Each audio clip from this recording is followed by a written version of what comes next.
Hi guys, welcome back to Shiloh's World.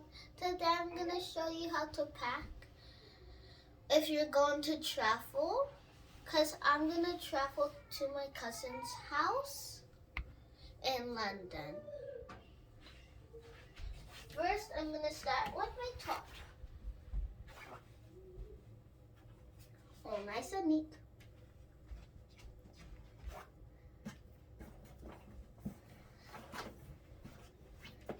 Now I'm going to start with my trousers.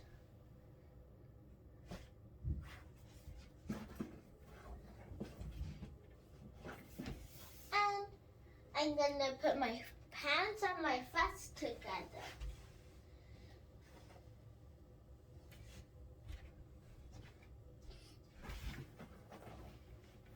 And now my socks. And some comfy shoes if it gets cold on the floor.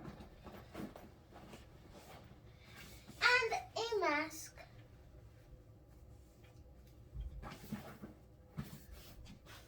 And you will also need some headphones to relax.